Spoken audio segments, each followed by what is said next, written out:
Hey Spuds, welcome back to another video. It's Jamie. I don't know if it's your first video or your not first video, I don't know, but welcome either way. I hope you're going to enjoy it here. Today, we're having a look at some transphobia. Not all of it's transphobia. It's kind of like that's not how trans works. And some of it is just that's not how anything works. I've gone through a subreddit, Bad Trans Anatomy, before. Some of this is new stuff from there. Some of it's just stuff I've found that made me go, oh, that's a bit strange. So yeah, I hope you're going to enjoy it. But first, I'm feeling a little bit strange. I don't know why. What?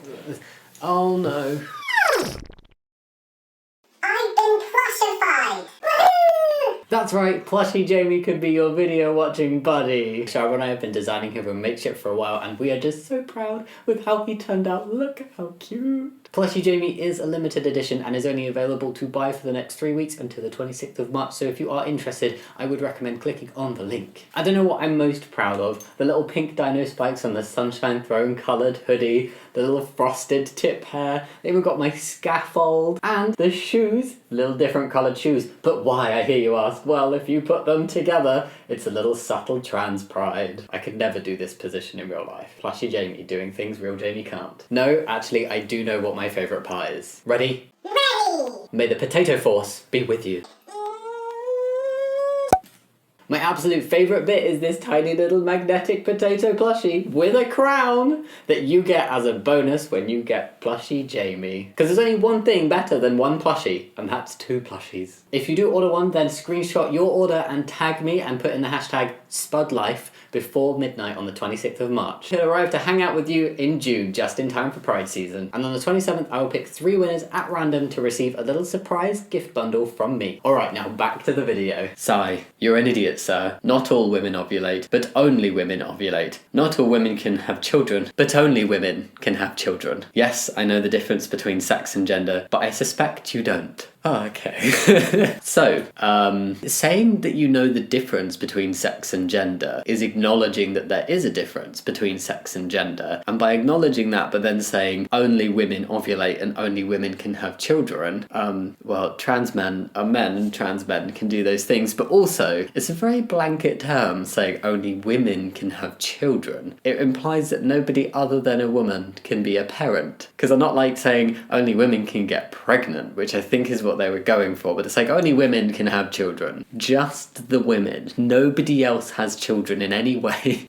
So this is an example of that's just not how anything works. Nothing, let alone trans, just no. Dr. Paul McHugh, the University Distinguished Service Professor of Psychiatry at the Johns Hopkins University School of Medicine, explains transgendered, I hate that word, men do not become women, nor do transgendered women become men, all, including Caitlyn Jenner, become feminized men or masculinized women, counterfeits or impersonators of the sex with which they identify. In that lies their problematic future. I can tell he's trying to be grossly transphobic, but transgendered men do not become women, nor do transgendered women become men. I agree, because transgender men are men. I'm a transgender man. I'm a man, even though I was assigned female at birth. Transgender women are women and do not become men and are not men. So, well done. I can't believe that this has come from a doctor. It is scary the amount of transphobia still in the medical profession, but also, like, we do just enjoy a bit of people trying to be assholes and then just making themselves look silly in the process. Thank you very much. Saying there are no aliens is so very ignorant and sad, yet they believe in unicorns and transgenders and they think 2 homosexuals are married.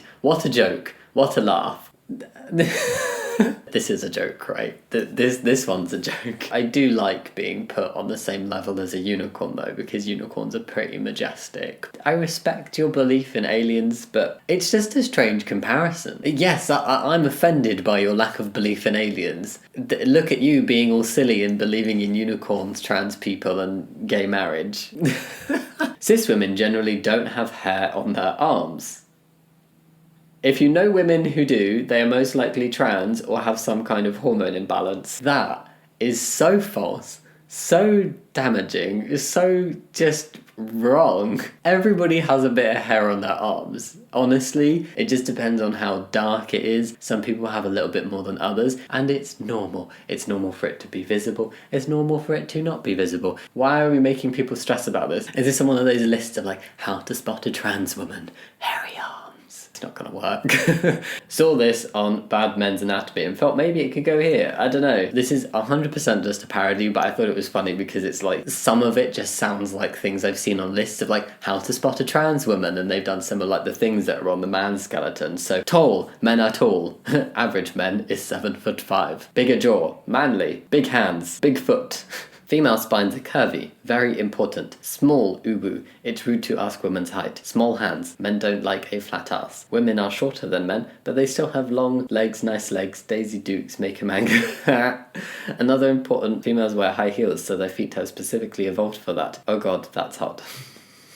Going through this, clearly trying to take the piss. Clearly a massive joke. Clearly very wrong. But also the level of like wrong and just laughable that this post is on, that's how I see most transphobia. If trans FM want to give away their wombs and ovaries to MF trans, we should make it law that they get consent from their mothers and grandmothers first, since those eggs were theirs before hers and still their descendants. Huh? A woman is born with all her eggs. My eggs were inside my mother when I was a fetus. My mother carried the egg cells of my daughter, her granddaughter. So trigger trans? Yes, I am starting that movement. No ovaries for trans. Hashtag no ovaries for trans. Yeah, this is another one. It's just like, that's not how anything works. Nothing to do with your body is anything to do with anybody else. I really struggle to see stuff like this as anything but a joke. So automatically in my head, somebody is just joking around, and that is it. Trans men are men, but trans women are not women. What?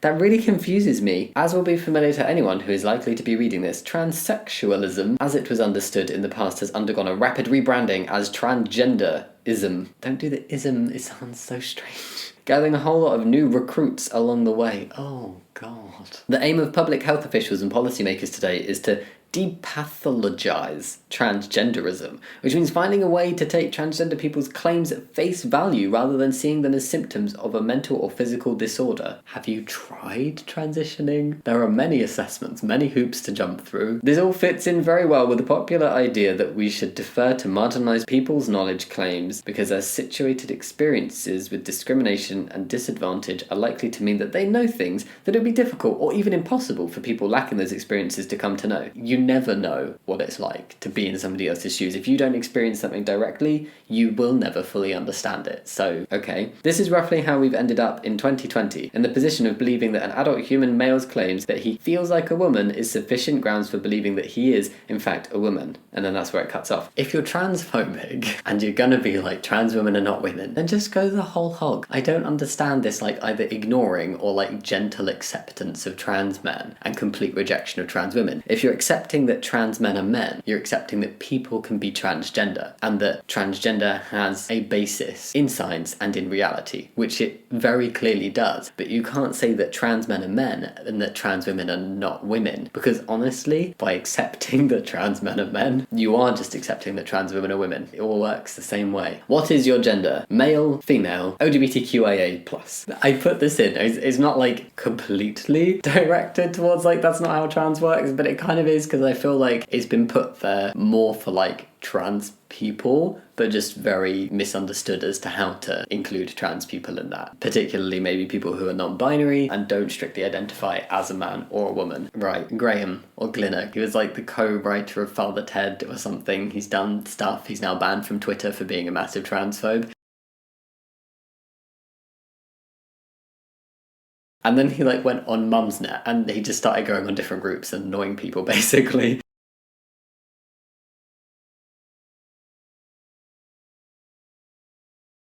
He went on to a dating site for women, posted as if he were a lesbian woman. Yeah, photoshopped the image to look like that and said, loves cuddles, furry/adult baby, grew up with porn, Reddit moderator, looking for girly sleepovers/pillow fights, has own van, subscribe to my OnlyFans, no kink shamers, okay, maybe kink shamers. And he said he's 29. I found that and I was just made so uncomfortable. Because it's like you're trying to claim that something is happening when it's not happening. And then by trying to prove that it's happening, you're the one that's doing it. You're the one being the man invading a woman's space. That's not what trans women are doing. It just is beyond me. And then somebody did this cartoon that I think sums it up perfectly. Don't mind me, ladies, just making sure there are no creepy men in here. You are the one that is invading spaces for no reason other than to try and prove a point that doesn't exist. So therefore, you are just doing it. Nobody is asexual. You're born male or female. I mean, this one should have been in That's Not How Asexual Works, but I think they were trying to aim it towards trans people. Again, not how anything works, not how asexuality works, not how any sexuality works, and not how trans works. If trans women are women, why do you call them trans? It's an adjective. If tall women are tall, why do you call them tall? If blonde women are blonde, why do you call them blonde? It's a descriptor for different types of people, and it's used when it's relevant. We mourn the loss of lesbian, dead name, to transgenderism. And yeah, that's the last one. And really, not how trans works. I'm assuming this is maybe talking about Elliot Page, and it's like, oh, we lost another lesbian. It's like, no, you didn't, because Elliot just hadn't come out as trans yet. But you haven't lost a lesbian because Elliot is not a lesbian. And yeah, that is everything for today's video. I hope you enjoyed it. Please leave a comment down below if you did. And if you are interested in picking up your very own Jamie plushie, you can head to the link in the description box or the pinned comment. As always, thank you so much for watching. I'll see you next time. Much love. Bye.